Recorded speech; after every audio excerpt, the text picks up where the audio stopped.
Hi viewers and welcome back to another video.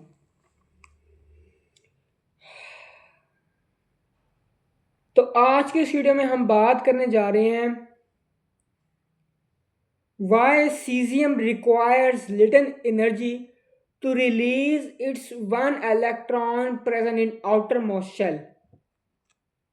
एक और दफा रिपीट कर रहा हूं आज का टॉपिक हमारा why cesium requires little energy to release its one electron present in outermost shell.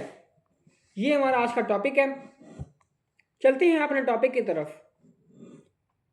Caesium required little energy to release it outer most electron due to following reason.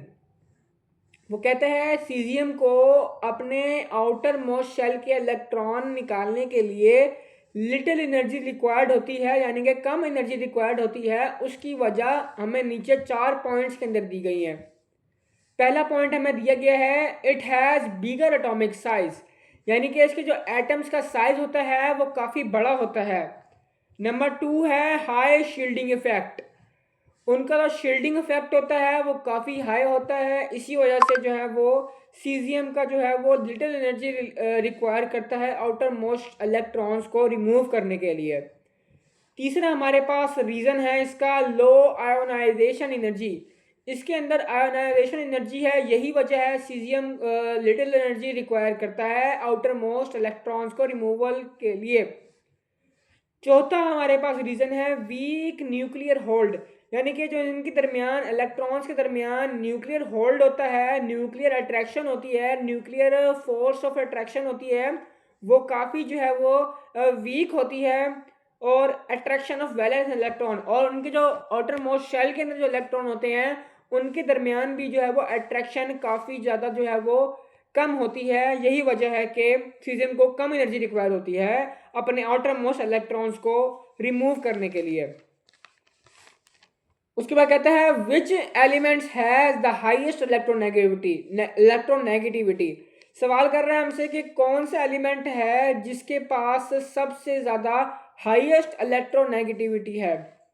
ठीक है, वो कहता है fluorine has the highest electronegativity. वो कहता है fluorine वो element है जिसके पास हाईएस्ट इलेक्ट्रोनेगेटिविटी मौजूद है। एंड द वैल्यू इज 4.0, और जो इलेक्ट्रोनेगेटिविटी की वैल्यू होती है फ्लोरीन की वो होती है 4.0।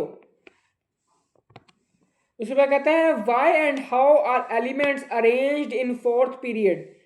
ठीक है, तो इसका आंसर आ जाएगा the elements of fourth period are arranged by increasing order of their atomic number. It consist of 18 elements. उसके बाद एक और क्वेश्चन कर रहा है वो हमसे, जिसके अंदर वो कहता है why the size of atom does not decreases gradually in period. ठीक है, वो हमसे पूछता है कि एटम का साइज क्यों नहीं गिरता पीरियड के अंदर।